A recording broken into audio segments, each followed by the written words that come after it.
स्तुति स्तुति स्तुति स्तुति के पिता परमेश्वर।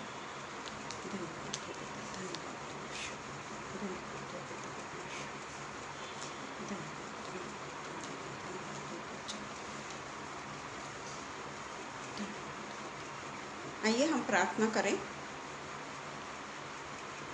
धन्यवाद के साथ में पिता परमेश्वर आज के दिन को पिता परमेश्वर, ये संध्या काल को पिता परमेश्वर आपके समर्पित करते हैं पिता। आपने पिता परमेश्वर दिन भर हमें संभाल के रखा, हर मुसीबतों से, हर बलाओं से, हर खतरों से, हर एक्सीडेंट से आपने हमको बचाया। और पिता परमेश्वर हर घड़ी पिता परमेश्वर आप हमारे साथ रहे, आपने हमारे दामन को नहीं छोड़ा। उसके लिए पिता परमेश्वर दिल के गहराई से हम आपको धन्यवाद देते हैं। पिता परमेश्वर आप जानते हैं पिता परमेश्वर कि हम जो भी कुछ आज के वचन में पिता परमेश्वर शेयर करने जा रहे हैं वो आप ही के महिमा के लिए है पिता।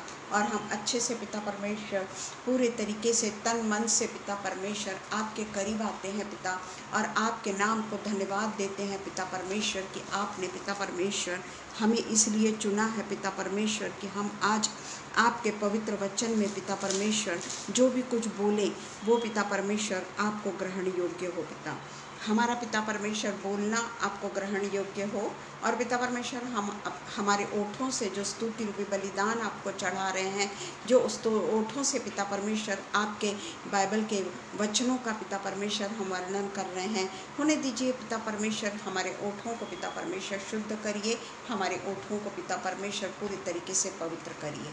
हम पिता परमेश्वर आगरा वंशी मंडली के लिए आपको दिल के गहराई से धन्यवाद कर देते हैं पिता, कि जिस तरीके से पिता परमेश्वर वो पिता परमेश्वर हमें ये मौका देते हैं कि हम भी परमेश्वर के करीब आ सकें और परमेश्वर के वचनों को पिता परमेश्वर शेयर करने वाले हो सके। और पिता परमेश्वर बाइबल का हम अध्ययन करके पिता परमेश्वर जैसा आपका वचन कहता है उसके अनुसार उसको पेश करने वाले हो सके। और ये पिता परमेश्वर आगरा मसीह मंडली के द्वारा हर पिता परमेश्वर वीक में पिता परमेश्वर हमको ये संधि मिलती है, उसके लिए हम दिल के गहराई से आपको धन्यवाद देते हैं पिता परमेश्वर। हम विशेष कर पिता परमेश्वर ये कपल का धन्यवाद देते हैं पिता, किस तरीके से पिता परमेश्वर ये बाहर होने के बावजूद भी आज पिता परमेश्वर वो अपने शहर में ना होने के बावजूद भी पिता परमेश्वर उन्होंने पिता परमेश्वर अपने पेज का पूरा ध्यान रखा। और पिता परमेश्वर इतने बिजी शेड्यूल में भी पिता परमेश्वर वो रात्रि का डिवोशन भी पूरे तरीके से करते हैं पिता परमेश्वर। और पिता परमेश्वर हम अच्छे से जानते हैं पिता कि वहाँ वो बहुत ज़्यादा व्यस्त हैं पिता, फिर भी पिता परमेश्वर शादी के समय में जब उनको वहाँ पे डिस्टर्बेंस था, उन्होंने अपने सोने के समय पिता परमेश्वर आपके नाम को लिया पिता परमेश्वर। 11:30 बजे वो फिर से उपस्थित हुए डिवोशन के लिए, और पिता परमेश्वर आपके नाम से उन्होंने पिता परमेश्वर अपनी आराधना की और आत्मिक सेवाओं को परिपूर्ण किया।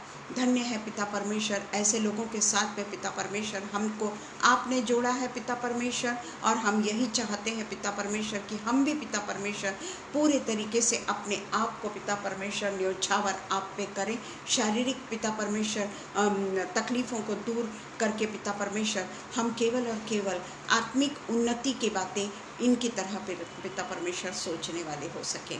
पिता परमेश्वर हम विशेष कर पिता परमेश्वर शबनम और अनुपम भैया जब वापस होते हैं उनके भी लिए प्रार्थना करते हैं कि रास्ते में आने वाली हर बाधाओं को यीशु मसीह के नाम से हम तोड़ते हैं। और जिस तरीके से सुखरूप वो लोग पिता परमेश्वर बरेली गए, उसी तरीके से पिता परमेश्वर अपने गंतव्य स्थान में भी वो पूरे तरीके से सुरक्षित वापस लौटेंगे। इसके लिए पहले से ही हम आपको दिल के गहराई से धन्यवाद देते हैं पिता। आज का यह समय हम आपको सुपुर्द करते हुए प्रार्थना यीशु मसीह के नाम से मांगते हैं, सुनिए और कबूल करिए। आमीन पिता, आमीन आमीन। Praise the Lord. शबनम, आप लोग यहाँ नहीं होने के बावजूद भी सचमुच में आप लोगों के से सीखने लायक है पिता परमेश्वर को किस तरीके से आप कभी भी नहीं छोड़ते, चाहे आप कितने भी बिजी क्यों न हो, चाहे आप कितनी भी व्यस्त क्यों न हो, आपने हमेशा परमेश्वर की सचमुच में ग्लोरी की है। सचमुच में आपने परमेश्वर को ऊंचा उठाया है। और आप लोगों से हम बहुत कुछ सीखते हैं कि किस तरीके से आप जिस तरीके से समर्पित जीवन परमेश्वर के लिए जी रही हैं, दोनों भी उस तरीके से हम भी अपने जीवन को उसी तरीके से समर्पित कोशिश करना। आज के दिन के लिए मैंने जो वचन चुना है वो मैंने कल भी एक किया था, उसके लिए मैंने वचन जो चुना है वो है संपन्न स्त्रियां, यानी जो संपन्न अनुयायी बोलना चाहिए कि संपन्न शिष्याएं, इस विषय में आज हम अपने वचन को शेयर करेंगे। परमेश्वर के वचन को हम इस संपन्न शिष्याओं के रूप में आज हम थोड़ी सी स्टडी करेंगे। हम जानते हैं कि लूका 8 हम 1 से 3 में जो स्त्रियों का वर्णन है उसके बारे में हम सब बहुत अच्छे से जानते हैं कि वो जितना भी हम उनके बारे में कहें, कोई भी गॉस्पल ऐसा नहीं है लूका को छोड़कर कि जिसमें स्त्रियों के बारे में बहुत ही डिटेल में लिखा हुआ है। और सिर्फ 8वें अध्याय में नहीं, आगे में भी स्त्रियों के बारे में इसमें काफ़ी डिटेल में और काफ़ी कहना चाहिए बहुत सारे अध्यायों में स्त्रियों के बारे में उन्होंने वर्णन किया है। बाकी के गॉस्पल्स में हम देखते हैं वहाँ पर इतने डिटेल में स्त्रियों के बारे में वर्णन नहीं किया गया है, परंतु हम यहाँ पर पाते हैं कि जिनका स्टेटस इतना ज़्यादा ऊंचा था कि ओके आपके लिए तो प्रार्थना की है, आपका पूरे तरीके से सुखरूप आप वापस आ गए हैं, ये मेरी विनती है। और मैं जानती हूँ कि आपको किसी भी किस्म की अड़चन नहीं आएगी। तो जिनका जो स्टेटस है वो काफ़ी ऊंचा था, पर वो यीशु मसीह के साथ सेवा करने को महत्व देती थी। हम आजकल के इसमें देखते हैं, पहले भी वैसे ही होगा कि जो संपन्न घराने की स्त्रियां होती है ना, वो परमेश्वर के लिए न्योछावर होने वाली मेरे ख्याल से बहुत ही कम होती है। बहुत ही कम ऐसी स्त्रियां होती है जो परमेश्वर के लिए न्योछावर होती है। संपन्न घर की स्त्रियां अपने ही गतिविधियों में व्यस्त रहती है। उनके घर में कई प्रकार के सर्वेंट्स होते हैं और सर्वेंट्स होने के बावजूद भी वो अपने ही देखभाल में या अपने ही शॉपिंग में बोलना चाहिए या अपने डेली रूटीन वर्क तो उनको रहता नहीं है, पर वो अपना एन्जॉयमेंट उसमें वो सारा समय अपना व्यस्त रहती है। हाँ शबनम, हमने प्रेयर किया है आपके सेफ जर्नी के लिए और आपकी जर्नी सेफ होगी, ये मेरा पूरा विश्वास है। तो हम देखते हैं, सबसे पहले हम पढ़ेंगे लूका 8 1 से 3। इसके बाद वह नगर नगर और गांव-गांव प्रचार करता हुआ और परमेश्वर के राज्य का सुसमाचार सुनाता हुआ फिरने लगा। और वे कौन? यीशु मसीह। वो जो लिखा हुआ है वो यीशु मसीह के बारे में लिखा हुआ है कि वह लोगों को सुसमाचार सुनाता हुआ फिरने लगा। और वे 12 जो चेले थे, इसमें यहूदा इस्करियोती भी शामिल है, क्योंकि उस समय शायद यहूदा इस्करियोती का ये स्टार्टिंग होगा, जब वो शायद हो सकता है परमेश्वर को यीशु मसीह की सब बातों को सुनता होगा, और इसलिए यहाँ पर वो 12 चेलों में वो भी शामिल है। और उसके बाद में भी हम देखते हैं कि किस तरीके से वो यीशु मसीह ने उसको ट्रेजरार बनाया था और फिर भी वो उसके झोली में से पैसे चुराता था, तो भी यीशु मसीह उसके विरुद्ध में कुछ भी नहीं बोलते हैं।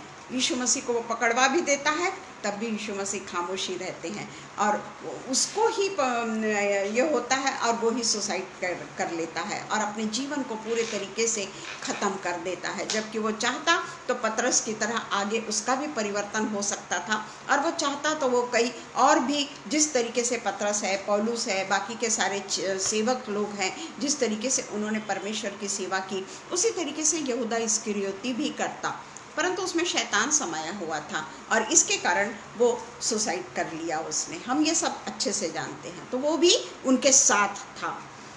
और कुछ स्त्रियां भी थी जो दुष्टात्मा से और बीमारियों से छुड़ाई गई थी, और वे ये हैं: मरियम जो मगदलिनी कहलाती थी, जिसमें से 7 दुष्टात्माएं निकली थी, और हेरोदेस के भंडारी खूजा की पत्नी, देखिए हेरोदेस के भंडारी खूजा की पत्नी योअन्ना और सुसन्ना और बहुत सी अन्य स्त्रियां, ये अपनी संपत्ति से उसकी सेवा करती थी।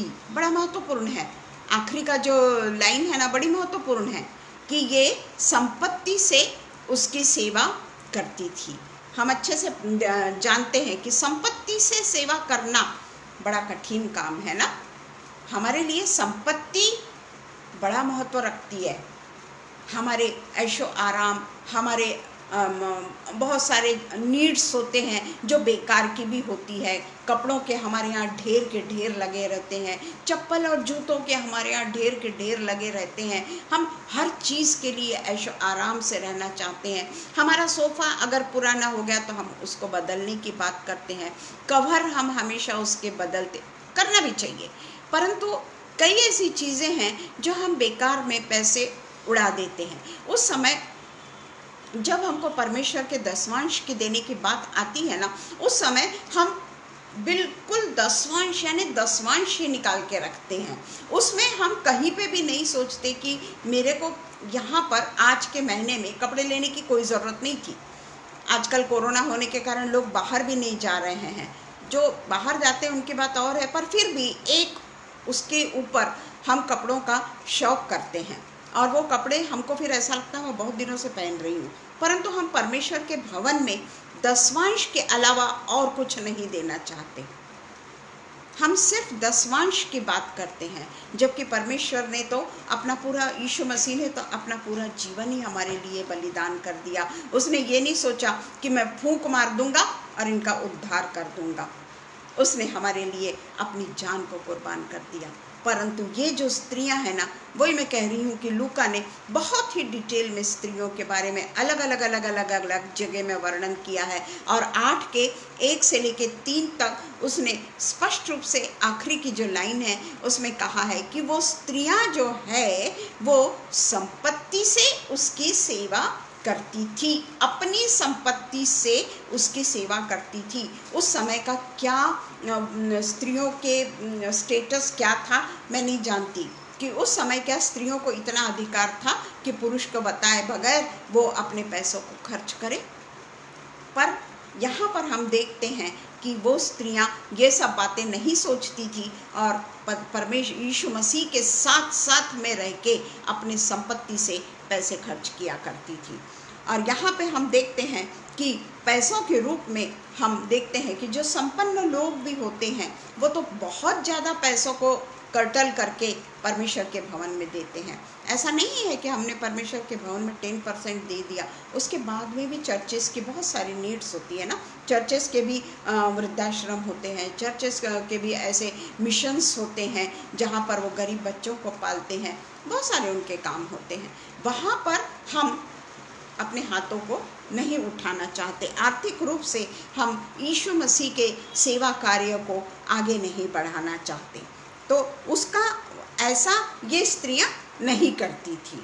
उसके बाद में हम देखते हैं कि उसका जो लूका का 8 के 3 में वही लिखा हुआ है, बहुत अच्छे से लिखा हुआ है कि किस तरीके से आर्थिक रूप से वो लोग परमेश्वर की सेवा करते थे। इसमें जो नीचे में जो वचन है ना कि और भी बहुत सी अन्य स्त्रियां अपनी संपत्ति से उसकी सेवा करती थी, यानी और भी स्त्रियां थी। यहाँ पे 3 ही लोगों का नाम लिखा है, पर यहाँ लिखा है कि वो और भी स्त्रियां थी जो संपन्न ही रही होगी, इसलिए लिखा है कि आर्थिक रूप से वो उनकी मदद किया करती थी।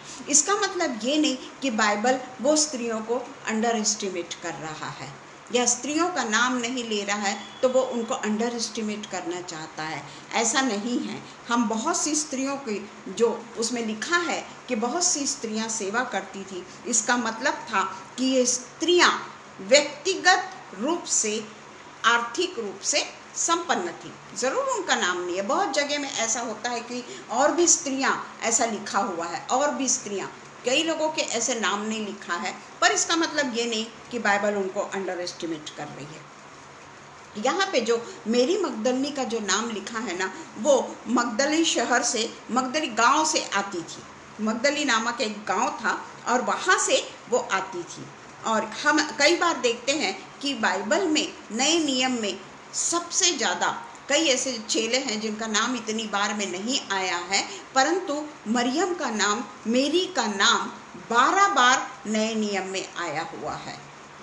बाकी के जो स्त्रियां हैं उनका इतने बार नाम नहीं आया है, या चेलों के भी कई ऐसे चेले हैं जिनका नाम इतनी बार नहीं आया है जितना मेरी का आया है।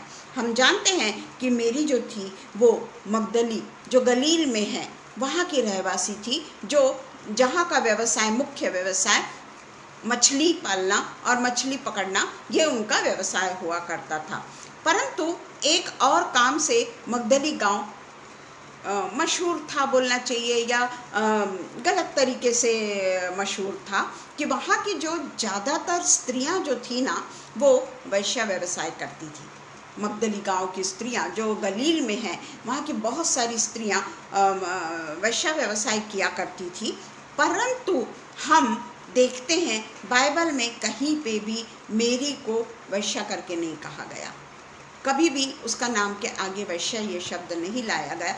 वो व्यभिचारिणी जो स्त्री थी, इसके बारे में मैंने बोला है, आप ही के पेज पर बोला है मैंने, कि व्यभिचारिणी स्त्री जो थी जिसको लोगों को पत्थर मारना था, उसको परमेश्वर यीशु मसीह की परीक्षा लेने को आते थे, वो दूसरी मेरी हुई होगी, या वो मेरी मगदलनी नहीं थी। हाँ, ये जो मेरी थी ना, इसमें 7 दुष्टात्माएँ थी।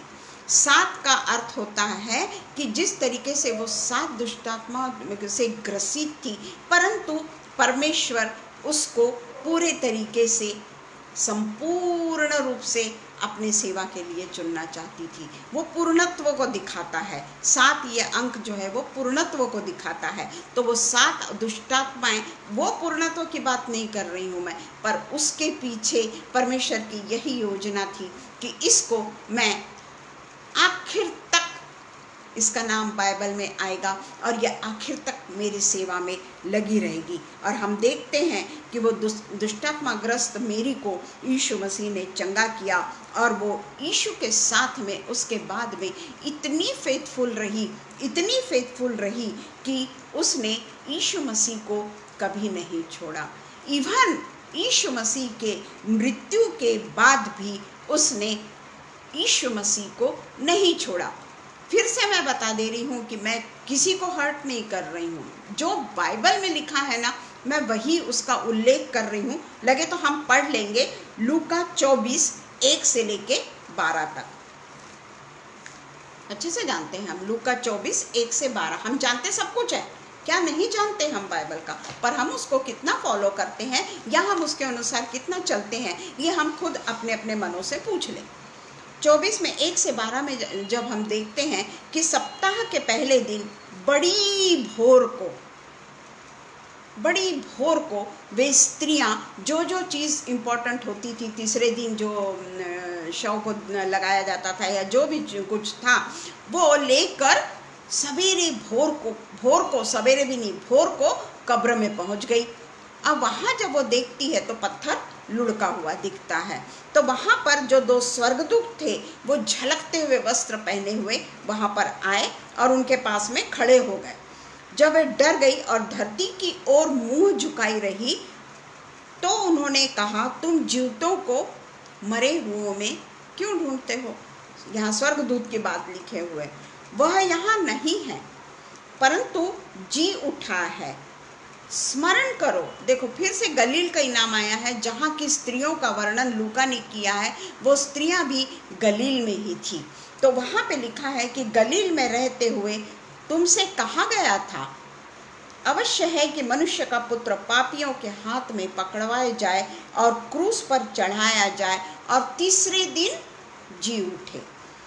तब उसकी बातें उनको स्मरण आई और कब्र से लौटकर उन्होंने उन 11 को, क्योंकि यहूदा इस्करियोती ने तो अपने आप का अंत कर दिया था, सुसाइड कर लिया था, 11 को सिर्फ उन्होंने अपने सिर्फ चेलों को जाके ये नहीं बताया, वो डरी नहीं कि अगर हम जाकर ये बातें दूसरों को बताते हैं तो वो हमारा मुंह बंद कर देंगे, वो हमको जेल में डाल देंगे, वो हमको कुछ न प्रकार से किसी न किसी प्रकार से सज़ा देंगे। वो नहीं डरी, बल्कि यहाँ लिखा है अन्य सबको, कुछ को नहीं है यहाँ पे, अन्य सबको ये सब बातें कह सुनाई।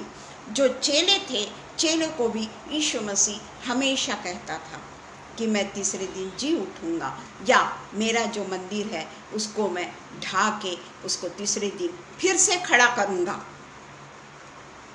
और वो जब दुष्टांत में बातें करता था तो अलग से ले जाके चेलों को पूरे तरीके से सविस्तर समझाता था। वो उसने कहा था कि मैं तीसरे दिन जी उठूँगा, परंतु चेले जो थे डर के मारे अंदर छिपे हुए बैठे थे। और जब इसने मरियम मगदलनी और योन्ना, यहाँ पर भी योन्ना का नाम है जो रई स्त्री है, और याकूब की माता मरियम और उसके साथ की अन्य स्त्रियाँ, जो मैंने 8 और 3 में बताया कि और भी कई अन्य स्त्रियां थी जो उसकी पैसों से आर्थिक रूप से मदद करती थी, वो सारी स्त्रियां भी वहां थी। इसको हम वो उस 8 के 3 से जोड़ लें, 8 में 1 से 3 से जोड़ लें हम, क्योंकि इसमें गलील देश का उल्लेख किया गया है कि गलील देश में वो स्त्रियां थी। तब पतरस, उस समय तो उसने प्रतीति नहीं की, जान पड़ी और उन्होंने उनकी प्रतीति ना की, चेलों ने प्रतीति नहीं की, पर पतरस उठ के दौड़ के कब्र पे जाता है और कब्र को नीचे उतर के देखता है, वहाँ पर कपड़ा घड़ी करा हुआ उसको दिखता है। इतना सब देखने के बावजूद भी पतरस वापस चला गया और अचंभा करते हुए अपने घर चला गया।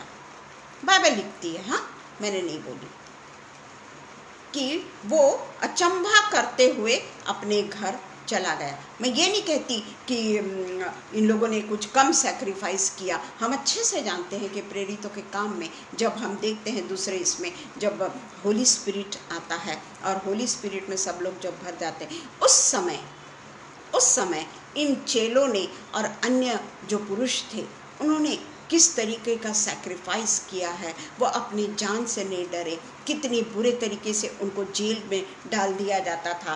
जेल की शिक्षा कोई मामूली तो थी नहीं उस समय, परंतु वहाँ पर भी वो परमेश्वर का स्तुति रूपी भजन गाते थे, परमेश्वर के इसमें लीन रहते थे। स्तिफनुस को पत्थर से मार डाला गया, पर स्तिफनुस एक बूंद भी टस से मस नहीं हुआ और अपनी जान दे दी। ये सब हम अच्छे से आगे के अध्यायों में पढ़ते हैं। पर जब तक होली स्पिरिट नहीं उतरा था तब तक ये लेडीज़ भी होली स्पिरिट में नहीं भरी थी, क्योंकि वो तो 50वें दिन जब यीशु मसीह के रिजरेक्शन के और भी 10 दिन बाद होली स्पिरिट उतरता है और तब वो सब होली स्पिरिट से भरते हैं। परंतु जब तक होली स्पिरिट नहीं उतरा था तब स्त्रियों पे भी होली स्पिरिट नहीं उतरा था, पर स्त्रियां बिना डर के वहाँ पर उपस्थित थी। इसलिए मैं फिर कह रही हूँ कि जो चेले और अन्य लोग हैं उनका भी बलिदान काबिले तारीफ है। हम तो कभी ना करें ऐसा। तो इस तरीके से हम देखते हैं कि मृत्यु के बाद में भी ये जो स्त्रियां हैं, परमेश्वर ने इन लोगों का सहारा लिया। यीशु मसीह ने स्त्रियों का सहारा लिया पुनरुत्थान के लिए, पुनरुत्थान की खबर सुनाने के लिए यीशु मसीह ने ये स्त्रियों को यूज़ किया। ये परमेश्वर की योजना थी ना, ये परमेश्वर की योजना थी कि परमेश्वर ने स्त्री से उत्पन्न हुआ, यीशु मसीह स्त्री से उत्पन्न हुआ। ये उत्पत्ति में ही उसने बतला दिया था 3:15 में कि मैं स्त्री से उत्पन्न होगा, है ना। और स्त्री से उत्पन्न होने के बाद में स्त्री के द्वारा ही वो उसके पुनरुत्थान की खबर स्त्रियों के द्वारा ही देता है। स्त्रियों के द्वारा वो अपनी सेवा करवा लेता है। स्त्रियों के द्वारा वो आर्थिक रूप से अपने आप की सेवा करवाता है। स्त्रियों का महत्व बाइबल में कम नहीं है। स्त्रियों का महत्व बाइबल में कम नहीं है। स्त्रियों का सैक्रिफाइस ये हम बाइबल में देख सकते हैं, जिसको लूका ने बहुत डिटेल में वर्णन किया है। उसके बाद में हम देखते हैं कि योन्ना का भी जो उल्लेख किया गया है ना, वो भी एक सरकारी कर्मचारी की पत्नी थी। भला सरकारी कर्मचारी की पत्नी थी। हेरोदेस की भंडारी, हेरोदेस का जो भंडारी था ना, उसकी पत्नी थी वो। खुजा की पत्नी थी वो। परंतु यूहन्ना और खूजा ये दोनों भी बिलीवर थे, ये दोनों भी बिलीवर थे और यीशु मसीह की दोनों भी बहुत सेवा किया करते थे। और ये दोनों बहुत बड़े ओहदे से ताल्लुक़ रखते हैं, क्योंकि हेरोदेस के भंडारी खूजा की पत्नी यूहन्ना थी। इनका ओहदा कम नहीं था, सरकारी ओहदा था इनके पास में, और वो सरकारी ओहदा जिसमें सरकार जो रोमन्स जो थे वो लोग यीशु मसीह के सख्त विरोधी थे। उनका तो ऐसा लगता था उनको कि यही राजा बन जाएगा, सख्त विरोधी थे। परंतु वो दोनों परमेश्वर की सेवा करते थे। और यीशु मसीह की जो सेवा होती थी ना, वो केवल पैसों से ही नहीं होती थी। हम देखते हैं कि वो पैसों से ही नहीं होती थी, बल्कि वो हर बात में आगे रहते थे। यीशु मसीह के जो भी नीड्स है, यीशु मसीह को जो भी ये चाहिए है, उस चीज़ में ये स्त्रियां हमेशा आगे रहती थी। हम देखते हैं कि ये दोनों पति पत्नी का जो नाम दिया हुआ है ना, ये बाइबल में बड़ा असामान्य है। या तो पति का नाम दिया जाता है या पत्नी का नाम दिया जाता है, पर यहाँ पर हम देखते हैं यूहन्ना और उसके पति का, दोनों का भी नाम बाइबल में आया हुआ है कि किस तरीके से ये दोनों भी बिलीवर थे। हम देखते हैं कि हनन्या और सपीरा का नाम किस लिए आया, वो भी दोनों मिस्टर मिसेस का नाम बाइबल में आया है, दोनों का नाम है। पर वो क्यों आया है? उन्होंने गलत काम किया, हनन्या और सपीरा ने गलत काम किया। उस रूप में वो दोनों का नाम हमने बाइबल में पढ़ा है। तो इस तरीके से हम देखते हैं कि सुसन्ना जो थी वो भी बाइबल में उसका नाम बहुत कम है, बाइबल में उसका नाम बहुत कम है, पर वो भी एक अमीर खानदान से ही रही होगी, क्योंकि वहाँ पर जितने भी उल्लेख किया है ना कि अपनी संपत्ति से उनकी सेवा किया करती थी, इसका मतलब है कि सुसन्ना भी अमीर खानदान की ही रही होगी। परंतु हम देखते हैं अमीर स्त्रियों में उसके भी नाम का उल्लेख है। शायद हो सकता है कि यीशु के दफनाने के समय जो ग्रुप में, वहाँ पे जो स्त्रियों का ग्रुप था ना, वहाँ पर वो भी शामिल होगी, क्योंकि लिखा है लूक 23:50-56, लूक 23:50-56। यीशु का गाड़ा जाना, यहाँ पर भी ऐसे व्यक्ति का वर्णन है।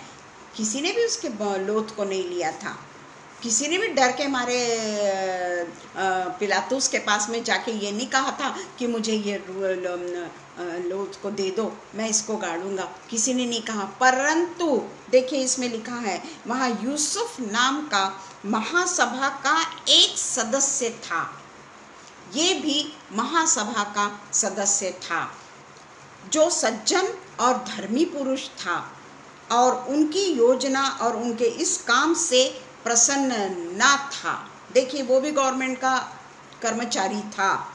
वह यहूदियों के नगर अरिमतिया का रहने वाला और परमेश्वर के राज्य की बाट जोने वाला था। आज हमको परमेश्वर के राज्य की बाट भी नहीं जोना है, हम तो परमेश्वर के राज्य में हैं। आज हमारे यीशु मसीह ने हमारे लिए कुर्बानी की, हमारे यीशु मसीह ने हमको फिर से जिला के बता दिया कि वो सच्चा परमेश्वर, जिंदा परमेश्वर है। हमने तो सब कुछ देखा, हम तो सब कुछ जानते हैं कि हमारा परमेश्वर ने क्या क्या किया।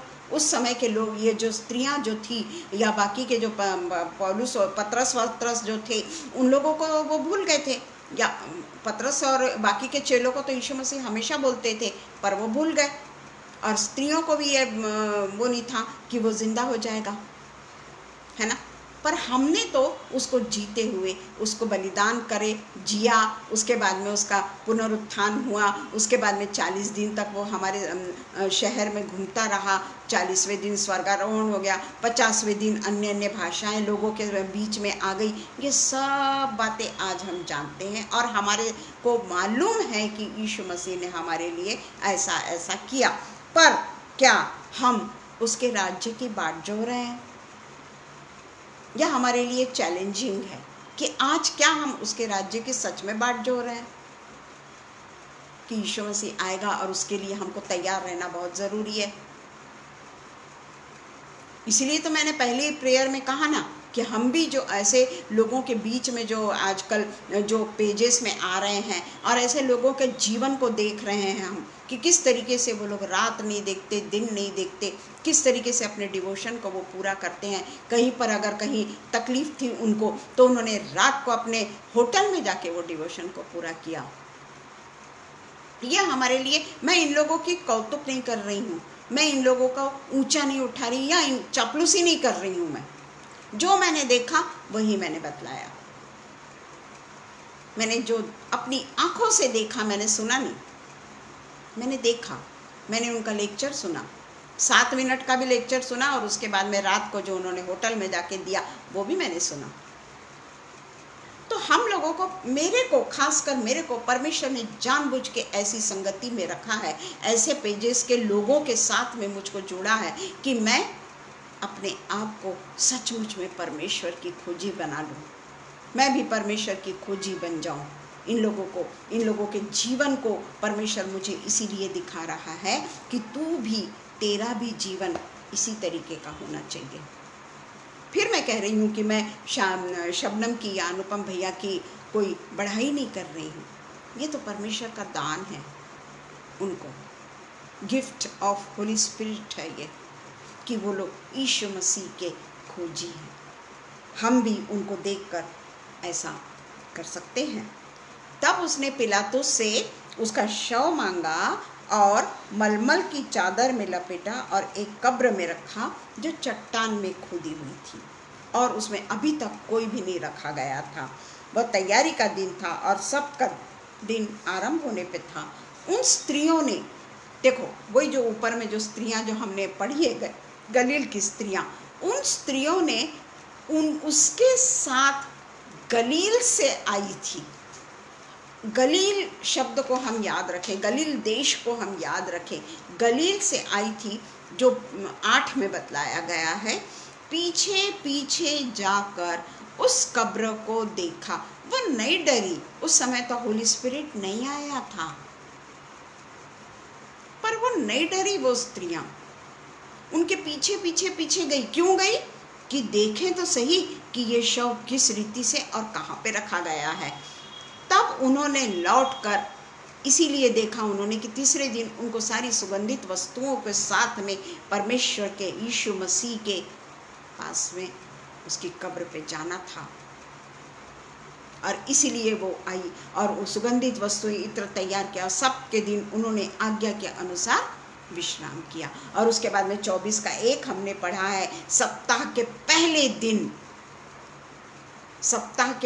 दिन संडे को, भोर को, बड़े भोर को लिखा है, भोर भी नहीं लिखा है, बड़े भोर को वे सुगंधित वस्तुओं को लेकर कब्र पर पहुंच गई। बड़े भोर को। हमारी तो नींद ही नहीं खुलती। हम चाहे कितने भी सवेरे, अगर हम रात के 7 बजे भी सो जाएंगे ना तो भी हमारी नींद नहीं खुलेगी। बड़े भोर को 3 बजे उठो, 4 बजे उठो। मुझे तो याद ही नहीं कि मैंने कभी 3 बजे उठ के बाइबल पढ़ी होंगी, क्योंकि हमारे पास में परमेश्वर ने सब सुविधाएं दे रखी है ना। हमको क्या जरूरत है? अब इनको भी सारी सुविधाएं थी, ये भी संपन्न घर से आई हुई थी। भला हमसे भी ज़्यादा सुविधाओं में रहती होंगी ये स्त्रियां, हमसे भी ज़्यादा आलीशान इसमें रहती होगी, पर उनका सैक्रिफाइस देखिए, उनका सैक्रिफाइस देखिए। जो सैक्रिफाइस करते हैं ना, उनका सचमुच में उदाहरण करके हमने उससे सीखना है, सिर्फ उनको देखना नहीं है। ये बाप रे, वो लोग कितना अच्छे हैं, कितना अच्छा करते हैं, परंतु हमको उनको देखकर सुधरना है। वो किसी से नहीं शर्माते भाई। रास्ते पे खड़े होके वो लोग प्रीचिंग करते हैं, वहाँ डिस्टर्बेंस होता है तो भी वो लोग प्रीचिंग करते हैं। हमेशा मैंने देखा है, कई बार शादियों में जाते हैं और कई बार ये लोग कार में बैठ के फिर प्रीचिंग करते हैं, पर उस दिन तो वो बाहर में खड़े होके प्रीचिंग कर रहे थे भैया। तो मैं उनकी नुमाइश के रूप में ये बात नहीं कर रही हूँ। मैं ये कहती हूँ कि पिता परमेश्वर ने हमको ऐसी संगति में इसीलिए रखा है कि हम भी अपने जीवन को बदल तो डालें, हम भी अपने जीवन की सारी ऐशो आराम को छोड़कर हम भी सब लोगों के सामने यीशु मसीह का खुल्लम खुल्ला प्रचार तो करें, बिना डरे, बिना घबराए। जबकि उनके ऊपर तो एक बार मैंने बतलाया था कि क्या हुआ था। फिर भी मैंने परसों के दिन उनका खुले इस पे भाषण सुना। तो मैं ये बतलाना चाहती हूँ कि जब हमको सब कुछ मालूम है कि किस तरीके से यीशु मसीह को सेवा, ये जो हमने पढ़ा 24वें अध्याय में कि किस तरीके से स्त्रियों ने उसके पास में जाकर उनकी सेवा की, और उनमें सबसे पहले यीशु मसीह को, जीसस के पुनरुत्थान की खबर स्त्रियों ने दी। हम अच्छे से जानते हैं कि किस तरीके से हम मरकुस 15:40 और 41 भी उसी के इसमें हैं, वो भी देख लेंगे। मार्क 15:40-41 वहाँ पर भी ये स्त्रियों का वर्णन है, इसलिए मैं पढ़ रही हूँ।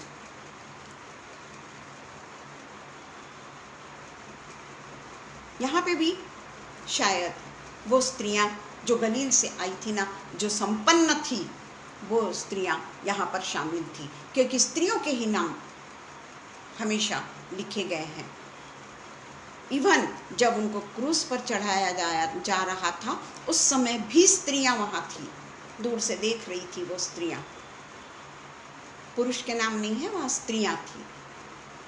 तो वहाँ पर लिखा हुआ है कि कई स्त्रियाँ भी, ये क्रूसिफिकेशन के पहले का भला, कई स्त्रियां भी दूर से देख रही थी। उनमें मरियम मगदलनी, छोटे याकूब और योसेस की माता मरियम और सलोमी थी। जब वह, आगे में देखिए 41 में लिखा है कि जब वह गलील में था तो ये उसके पीछे हो लेती थी और उसकी सेवा टहल किया करती थी। और अन्य, देखिए यहाँ फिर से है, और अन्य बहुत सी स्त्रियां भी थी जो उसके साथ यरूशलेम में आई थी। तो आज हमको पूरी स्वतंत्रता मिली है। आज स्त्रियां करके हम पुरुष के कंधे से कंधा मिलाने की बातें करते हैं। स्वतंत्र रूप से हमारा अस्तित्व हो गया है। जिस पद पे पुरुष होता है, आज वही पद पे स्त्रियां भी होती है, बल्कि उनसे भी बड़े पद पे भी स्त्रियां होती है। तो फिर परमेश्वर के लिए क्या, हम क्या करते हैं परमेश्वर के लिए? हमारे बड़े पद को लेकर ही क्या हम ये हो जाते हैं? जबकि हम यूसुफ को देखते हैं कितने बड़े पद पे था। हम खोजी को वो उसके पति को देखते हैं, और उसमें हम देखते हैं कि खोजा की जो पत्नी थी वो एक भंडारी की, हेरोदेस के भंडारी की पत्नी थी वो। आज हमें कोई चीज़ की रोक टोक नहीं है। आज हमें कोई नहीं रोकेगा कि नहीं मैं चर्च जाऊंगा तुम मत जाओ। ऐसा नहीं है कि पुरुष चर्च जाएगा और स्त्री घर में बैठ के उसके लिए खाना बनाएगी। समान अधिकार है ना। हम समान अधिकार की बातें तो जरूर करते हैं, पर हमारा जीवन क्या ये स्त्रियों में से एक भी स्त्री के जैसा है क्या? सोचने वाली बात है। बड़ा बोल तो रही हूं मैं कि स्त्रियों ने ऐसा किया, स्त्रियों ने वैसा किया, परंतु मैं क्या कर रही हूँ? सत्य को जान रही हूँ मैं फिर कहती हूँ कि हम ना सिर्फ घर में बैठ के परमेश्वर के वचन को देना, यह हमारे लिए काफ़ी नहीं है। जिस तरीके से उस समय तो कितना डर था, रोमन्स लोग तो कितने विरोधी थे यीशु मसीह के, फिर भी बिना डर के ये लोग उसके पीछे पीछे चले। इवन क्रूसिफिकेशन के समय भी और तीसरे दिन भी ये लोग उसके पीछे ही रहे। मृत्यु के बाद भी उन्होंने यीशु मसीह को नहीं छोड़ा।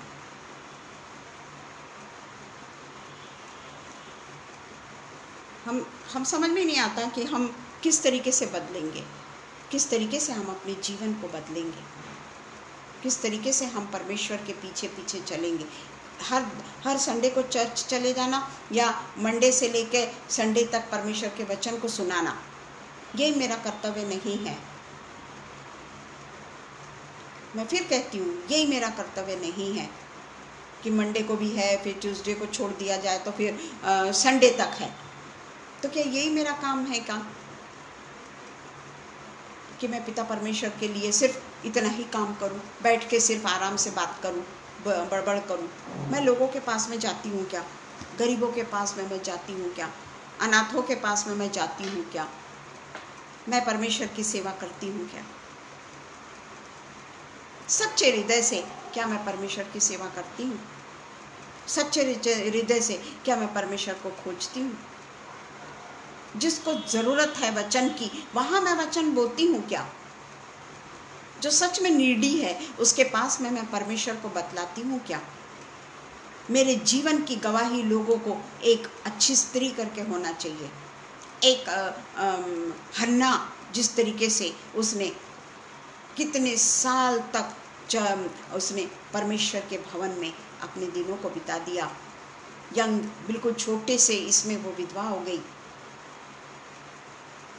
और उसने अपने जीवन को परमेश्वर के भवन में बिता दिया। हम क्या करते हैं परमेश्वर के भवन के लिए? हम क्या सेवा करते हैं? परमेश्वर का भवन यानी वहाँ यीशु मसीह हमारे साथ में हर जगह होते हैं ना, सिर्फ परमेश्वर के भवन में नहीं होते, हर जगह यीशु मसीह हमारे साथ में होते हैं। हम उसकी क्या सेवा करते हैं हम नहीं जानते। हम सब अच्छे से जानते हैं, हम नहीं बोल सकते कि हम नहीं जानते, अच्छे से जानते हैं हम कि मैं क्या कर रही हूँ, ये मैं जानती हूँ, अच्छे से जानती हूँ। मुझे ऐसी जगह पे जाना है जिसको सचमुच में परमेश्वर को, उनको परमेश्वर की ज़रूरत है, यीशु मसीह की ज़रूरत है। हर एक घुटना जब तक उसके नाम से नहीं टिकेगा ना, यीशु मसीह का आना नहीं। दूसरे लोग कर रहे हैं ना, शुभ संदेश में भी आ रहा है, अंकुर नरूला का भी आ रहा है, अलग अलग बोल रहे हैं ना लोग, तो वो लोग उनका सुन रहे होंगे ना। मेरे को क्या, मैं अपने कमरे में बैठ के मस्त आराम से बैठ के कुर्सी पे बैठ के मैं भाषण देती हूँ, सिर्फ उन्हीं लोगों को जो परमेश्वर को जानते हैं। मेरा हमेशा यही एक क्वेश्चन रहता है कि मैं बाहर निकल के सेवा करूँगी क्या? जब मैं परमेश्वर से मांग रही हूँ तो परमेश्वर मुझे ये भी दान देगा। बहुत दिनों से मैं यही बातें कर रही हूँ, परमेश्वर भी कोई ना कोई ज़रूर मार्ग निकालेगा, क्योंकि परमेश्वर मेरी इच्छाओं को अगर अच्छी है तो परिपूर्ण करना भी जानता है। तो इस तरीके से हम देखते हैं कि ये जो यीशु मसीह के साथ हम देखते हैं, यीशु मसीह ज़रूर परमेश्वर का पुत्र था, पर वो इस दुनिया में मनुष्य बनकर आया, मनुष्य के रूप में आया। कि मनुष्य ऐसा क्यों करता है? मनुष्य हमेशा इस तरीके से मेरा आज्ञाओं का पालन क्यों नहीं करता? उसको सब कुछ मिलने के बावजूद भी वो मेरे विरुद्ध में क्यों जाता है? इसीलिए वो इस दुनिया में आया, मनुष्य बन के आया। उस समय वो परमेश्वर का पुत्र करके इस दुनिया में नहीं आया। उसके पास में इस दुनिया में सिर छुपाने की भी जगह नहीं थी। चाहता तो वो राजा के घर में पैदा होता, पर वो कहाँ पैदा हुआ हम सब अच्छे से जानते। उसको घर भी नहीं मिला बेचारे को पैदा होने के लिए, एक छोटा सा कमरा भी नहीं मिला। और जब वो अपने सेवा को प्रारंभ करता है, उस समय भी 3.5 साल तक उसको सिर छुपाने की भी जगह नहीं थी। वो हमेशा जब चेले कहीं सो जाते थे तो वो पहाड़ों पे जाकर प्रेयर किया करता था और बाद में जाकर कहीं पे भी सो जाता था। उसको सिर छुपाने को भी जगह नहीं थी। उसके साथ में ऐसा भी नहीं कि यीशु मसीह की अकेले की सेवा की वो स्त्रियों ने, उसके साथ में उसके 12 चेले भी रहते थे। उन सब के लिए ये स्त्रियों ने पैसों से उनकी सारी आवश्यकताओं को पूरा किया। आवश्यकताएं तो थी ना, मनुष्य थे ना वो लोग, आवश्यकताएं तो थी उनकी। 12+1 वो सब की हर तरीके से वो स्त्रियों ने पैसों के द्वारा आर्थिक रूप से उनकी आवश्यकताओं को पूर्ण करती रही। और वो सिर्फ सिर्फ उनके शारीरिक आवश्यकताओं की पूर्ति नहीं करती रही, बल्कि परमेश्वर के साथ में मिलकर कोई शारीरिक कमजोरी उन्होंने नहीं बताई कि हम स्त्रियां हैं, हम ऐसा नहीं कर सकते। कोई शारीरिक कमजोरी उन्होंने नहीं बतलाई। जिस तरीके से हम बोलते हैं कि मैं तो स्त्री हूँ, मैं अकेले कैसे जाऊँ रात के समय परमेश्वर के काम करने के लिए, होल नाइट प्रेयर के लिए मैं कैसे जाऊँ, मैं तो स्त्री हूँ। पर उन्होंने कोई भी क्या उनके पुरुष उनको नहीं बोलते होंगे क्या कि तुम तो सारा समय बाहर ही रहती हो, परमेश्वर के यीशु मसीह के पीछे पीछे रहती। उनको क्या मालूम था कि ये परमेश्वर का पुत्र है, यीशु मसीह के पीछे पीछे रहती हो। परंतु उन्होंने किसी भी चीज़ की फिक्र नहीं करी। और सबसे बड़ी बात, वो सिर्फ परमेश्वर की, यीशु मसीह की आर्थिक रूप से ही सिर्फ मदद नहीं करती थी, बल्कि आत्मिक रूप से भी वो परिपूर्ण होना चाहती थी। जब वो यीशु मसीह के साथ में रहती थी तो यीशु मसीह जो भी प्रचार करते होंगे ये लोग सुनते होंगे ना, बड़े ध्यान से सुनते होंगे। तो वो स्त्रियां जो थी आत्मिक रूप से भी बचाई गई थी।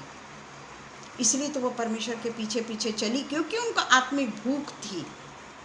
उनको सिर्फ शारीरिक उनकी इच्छाओं को पूरा, उनकी जो अभिलाषा, जो उनकी नीड्स थी वो पूरा करना नहीं, बल्कि वो आत्मिक रूप से भी परिपूर्ण होती चली गई। तो हम देखते हैं कि वो बल्कि उनको अपनी कृतज्ञता व्यक्त करने और अपनी सेवकाई को आगे बढ़ाने के लिए अपने सांसारिक धन को उन्होंने छोड़ दिया। उनकी भी फैमिली होगी, उनके भी बच्चे होंगे, परंतु वो परमेश्वर के पीछे पीछे दीवानी बन के घूमती रही। अपने घर और अपने परिवार को उन्होंने किसके भरोसे पे छोड़कर वो परमेश्वर के पीछे हो गई। हम हमेशा ये देखते हैं कि ये लोग हमेशा यीशु की वफादार शिष्याएं मानी गई। वफादार शिष्याएं थी करके तो उनका नाम बाइबल में कई बार आया, लूका में तो कई बार आया है उनका नाम, बाकी के गॉस्पल में भी है पर थोड़ा है, पर लूका ने सबसे ज़्यादा ये स्त्रियों के बारे में वर्णन किया है। तो उनको क्या मालूम था कि मेरा नाम गॉस्पल में आने वाला है करके वो जानबूझ के कर रही थी क्या ये काम, कि हमारा नाम पवित्र शास्त्र में आ जाएगा। उस समय तो पवित्र शास्त्र लिखा भी नहीं गया होगा, पर वो लोग यीशु की शिष्याएं मानी गई, यीशु की शिष्याएं मानी गई। आज हम देखते हैं कि हम सिर्फ आत्मिक रूप से उद्धार पाना चाहते हैं, पर यीशु मसीह की जो आज्ञा है ना कि तू अपने समय का भी 10वांश दे और जो तू कमाता है वो भी ऐसे लोगों के लिए जो गरीब है, लाचार है, भिखारी हैं, जो तुच्छ लोग हैं, जो अनाथ बच्चे हैं, जो विधवाएं हैं, उनकी भी तो हमको ठीक है धार्मिक धन के रूप में तो हमको उनके नीड्स को पूरा करना है, पर उनको जो एक कंपनी चाहिए होती है ना, विधवाओं को कंपनी, अकेली रहती है, 24 घंटे वो लोग अकेले रहते हैं, बुढ़ापे के कारण वो कहीं नहीं जा सकते, टिक टिक के बेचारे चलते हैं, लकड़ी ले लेकर चलते हैं, वो कहाँ जाएंगे, कैसे उनका समय भी गुजरता होगा। हमारे पास में अगर थोड़े देर के लिए भी अगर हमसे बात करने के लिए कोई ना रहे तो हम कितने व्यथित हो जाते हैं, हमको समझ में नहीं आता कि हम क्या करें। आजकल तो ठीक है, टीवी आ गया है, हम बाहर जाके घूम के आ जाते हैं, कहीं पे भी कुछ न कुछ लेने को चले जाते हैं, कई प्रकार से हम अपने आप को बिजी रखते हैं। व्हाट अबाउट दैट पीपल जो गरीब है, अनाथ है, बीमार है, कई ऐसे बच्चे हैं जो पूरे तरीके से अनाथ हैं, उनके लिए हम क्या करते हैं? सिर्फ चर्च में 10वांश दे दिए तो हो गया क्या? हमारा कर्तव्य पूरा हो गया क्या? केवल हमको उतना ही करना है क्या? यीशु मसीह के चेलों ने केवल वही काम किए क्या? वो तो गरीब थे, एक्सक्यूज मी, वो तो गरीब थे, पौलुस भी अपना टेंट बनाने का धंधा करके ही शायद परमेश्वर की सेवा करता होगा। तो हमारा उतना ही सेवा करना हमारा काम नहीं है। हम उनके साथ में मिलकर हम पैसों के द्वारा तो उनको मदद करें ही करें, पर उनको कंपनी भी दें। जब हमारे यहाँ के लोग बीमार हो जाते हैं, मैं क्रिश्चियन लोगों की बात करी, चलो मैं हिंदुओं की बात नहीं कर रही, चलो हम क्रिश्चियन लोगों की बात करेंगे। कौन जाता है उनको हॉस्पिटल में देखने? हमारे पास में समय ही नहीं होता ना भाई, हम तो ऑफिस जाते हैं, कहाँ हमारे पास में समय है। फिर शाम को हम आते, फिर शाम को नाश्ता करते, उसके बाद में बच्चों की पढ़ाई है, यूँ है त्यों है, फिर खाना बनाना है, उसके बाद में खाना खाना है और फिर सो जाना है। मॉर्निंग में उठ के फिर वही अपने दैनिक काम को हमको करना। कौन जाता है बीमारों को देखने? कई ऐसे लोग हैं जो गंभीर रूप से बीमार रहते हैं, एक आध बार सिर्फ अपना कर्तव्य करके कि भाई उन्होंने हमको ये नहीं कहना चाहिए कि तुम तो हमको देखने भी नहीं आए। नहीं, मैं तो घर में तुम लोगों के लिए प्रार्थना किया करती थी ना। पर किसी का प्रेजेंस, किसी की उपस्थिति, जैसे हम शादी में उपस्थित रहते हैं, क्यों? क्योंकि उनका न्योता हमको आता है।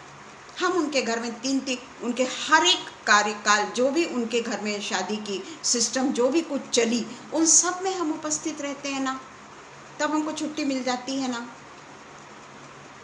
वो तो खुशी की बात है ना। खुशी में तो हर कोई हाजिर हो जाता है, पर जब हम दुख में रहते हैं उस समय का क्या? उस समय क्या? जब हम चाहते हैं कि हमारे घर में कोई तो आए, हमारे घर में कोई तो आके पूछे कि कैसे कर रहे हैं आप लोग, कैसे कर सकते हैं आप अकेले इतना काम? पुरुष या स्त्री तो बीमार पड़ी है, आप कैसे पूरी जिम्मेदारियों को पूरा कर लेते हैं? क्योंकि आजकल तो छोटी छोटी फैमिली होती है ना। हम कोई बहुत ऐसे फैमिली के अंदर हस्बैंड वाइफ और बच्चे, इसके अलावा कोई नहीं होता। उसके बाद में बच्चे भी बाहर चले जाते हैं, बच्चे भी निकल जाते हैं, जवानी तो निकल जाती है, पर बाद में जो तकलीफ मनुष्य को झेलना पड़ता है, उस समय हमारे पास में कौन आता है? हमारे चर्च के कौन आते हैं हमारे पास? कई ऐसे लोग हैं जो विधुर हो जाते हैं, विधवा हो जाते हैं, उनको देखने कौन आता है कि तुम कैसी हो? फोन पे पूछ लेने से तो कोई भी हाँ मैं अच्छी हूँ बोलेगा ना, या अच्छा हूँ बोलेगा ना।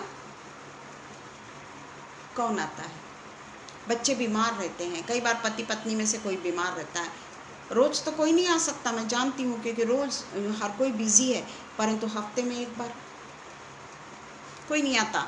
तो फिर हम यीशु मसीह के लिए इतनी बातें कैसे कर सकते हैं? हम यीशु मसीह का प्रवचन कैसे दे सकते हैं? क्या परमेश्वर ने बोला कैसे बोल बोल बोल बोल बोल बोल बोल बड़ी बड़ी बड़ी बातें कर, बोला है क्या परमेश्वर ने? कितना अच्छा लेक्चर हुआ, कोई मतलब नहीं है, लेक्चर देकर कोई मतलब नहीं है। अगर मैं प्रैक्टिकल, क्योंकि देखिए हम जब पेपर देते हैं, परीक्षाएं देते हैं, उस समय प्रैक्टिकल भी होता है। अगर हम प्रैक्टिकल में फेल हो गए तो हम उसकी भी तैयारी करते हैं ना।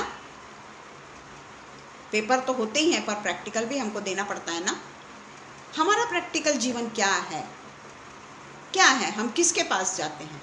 किसके पास हम बीमार व्यक्ति के पास में हम कितनी देर बैठते हैं?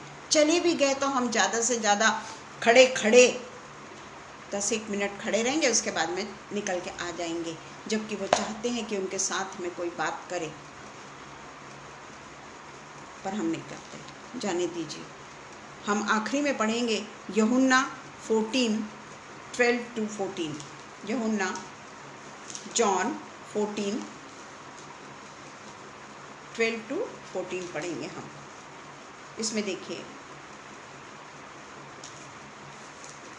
मैं तुमसे सच सच कहता हूँ कि जो मुझ पर विश्वास रखता है, यीशु मसीह बोल रहे हैं, भला चेले वेले नहीं बोल रही है, ये यीशु मसीह बोल रहे हैं कि जो मुझ पर विश्वास रखता है, ये काम जो मैं करता हूँ वह भी करेगा। हम लोग विश्वासी हैं, हाँ बोलते हैं हम हम लोग विश्वासी हैं, है ना। तो जो जो काम मैं करता हूँ वह भी करेगा, वरन इनसे भी बड़े बड़े काम करेगा।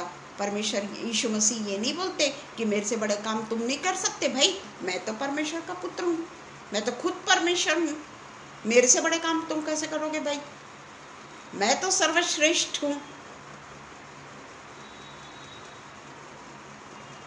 सब मेरे अंडर में है पूरा, तो मेरे से बड़े काम तुम नहीं करना। पर हाँ, जो मैं काम करता हूँ ना वो तुम लोग करना, पर मेरे से बड़े काम नहीं करना। ऐसा लिखा है क्या बाइबल में?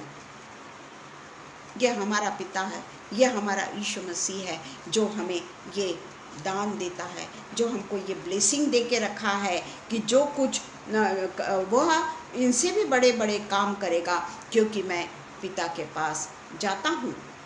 जो कुछ तुम मेरे नाम से मांगोगे वही मैं करूँगा, कि पुत्र के द्वारा पिता की महिमा हो।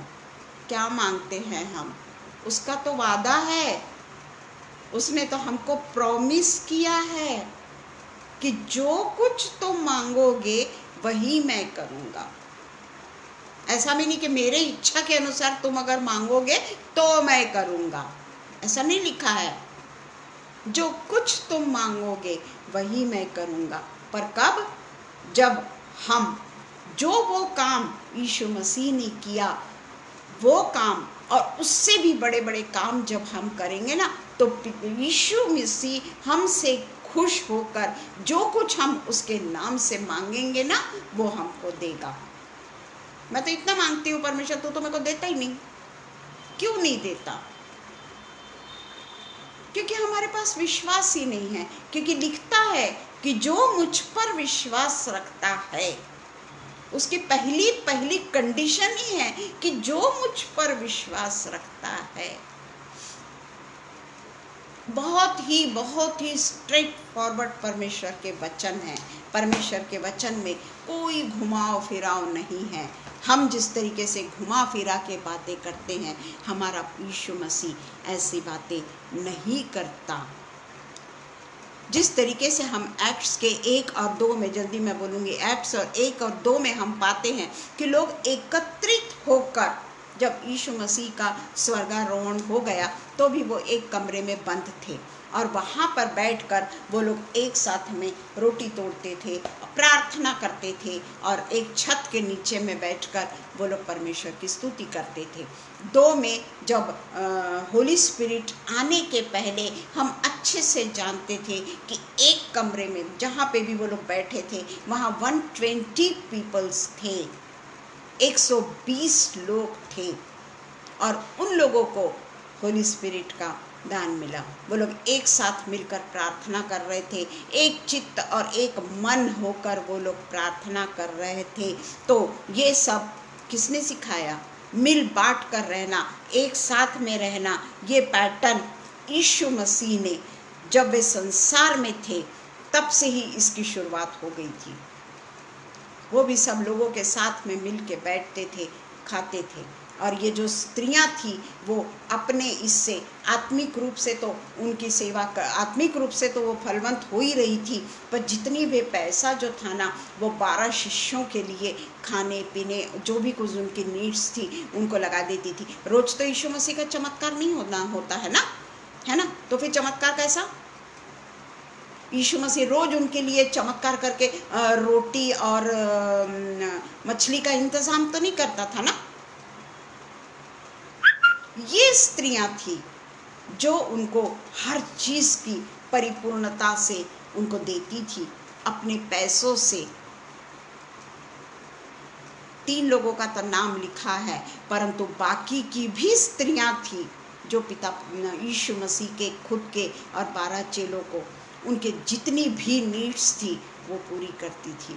धन्य है वो स्त्रियां, धन्य है वो स्त्रियां जो पिता, उनके पास तो बाइबल नहीं था उस समय तो बाइबल नहीं था, फिर भी वो परमेश्वर के लिए सेवा करती थी, परमेश्वर के लिए हर यीशु मसीह के लिए हर चीज कुर्बान करने को तैयार थी। वो नहीं जानती थी कि ये परमेश्वर का पुत्र है।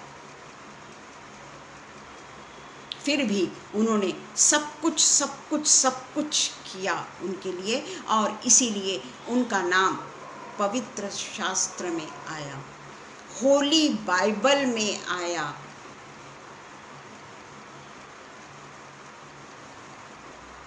हम सोचेंगे कि वो स्त्रियां देने के द्वारा धन्य हुई, पैसा देने के द्वारा धन्य हुई। जी नहीं, ऐसा नहीं है, बल्कि वो सदा यीशु मसीह के साथ साथ में और उसके साथ में रहती थी, उसके पीछे पीछे चला करती थी। अंतिम समय में भी वो उसके साथ में रही, इवन मृत्यु के बाद में भी वो स्त्रियां उसके साथ में रही। डर गई नहीं, कमरे में नहीं बंद हो गई कि मेरे को लोग क्या बोलेंगे, मैं कैसे सामने जाऊं, पुरुष तो छिप गए हैं, हम कैसे सामने जाएंगे। ये सब बातें उन्होंने नहीं सोची, पवित्र आत्मा नहीं उतरा था उस समय, ये बातें उन्होंने नहीं सोची। और इसलिए पिता परमेश्वर ने आत्मिक व शारीरिक रूप से उनको भरपूरी से रखा और उनका नाम पवित्र शास्त्र में आया। पिता परमेश्वर ने उनके नाम को अपने होली बाइबल में उसका वर्णन करवाया चेलों के द्वारा, जिसने भी ये पुस्तक अलग अलग लोगों ने लिखा। लूका एक वैद्य था, बहुत होशियार था, विद्वान था वो। अगर विद्वान की पुस्तक में वो स्त्रियों का नाम आया है तो वो ऐसे ही नहीं हो सकता।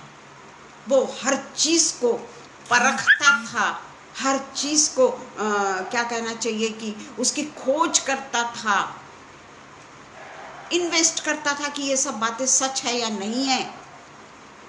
और उसके बाद में उसने लूका की और प्रेरितों के काम को लिखा है। वो छोटा मोटा आदमी नहीं था, वो बहुत होशियार आदमी था। उसने इन स्त्रियों के नाम का इतना ज़्यादा वर्णन किया, और इसलिए वो लोग शारीरिक रूप से, और जिस तरीके से शारीरिक रूप से चेलों की और यीशु मसीह की वो सेवा किया करती थी, आत्मिक रूप से भी वो परमेश्वर के वचनों से, यीशु मसीह के वचनों से भरती चली गई। और इसलिए यीशु मसीह के मरने के बाद में भी पुनरुत्थान तक वो लोग उसके साथ रहे।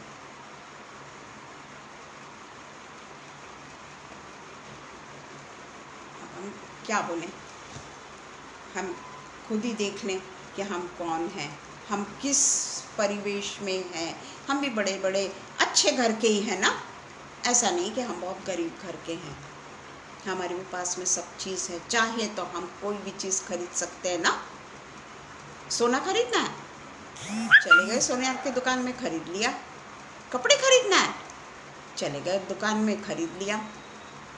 सब कुछ है हमारे पास में, पर हमारे पास में वो नहीं है जो ये स्त्रियों के पास में था।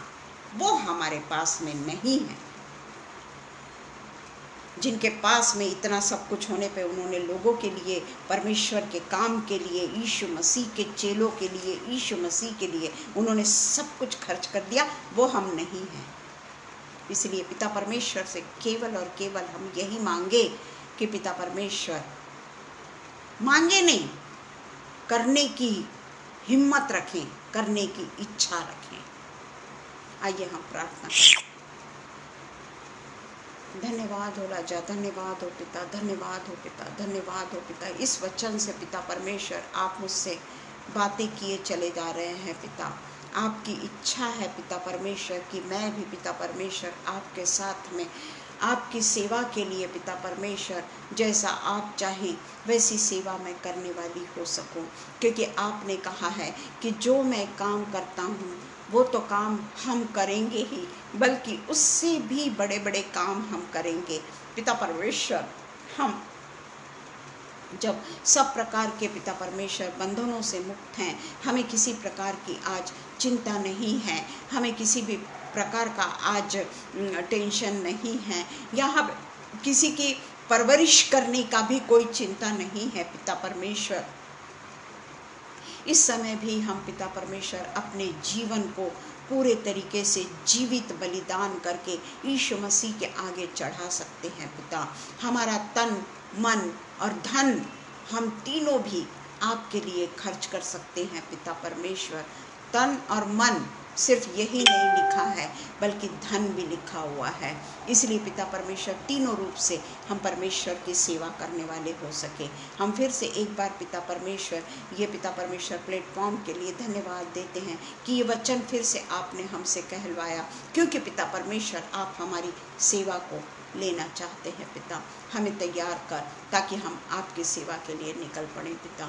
पिता परमेश्वर, हम जब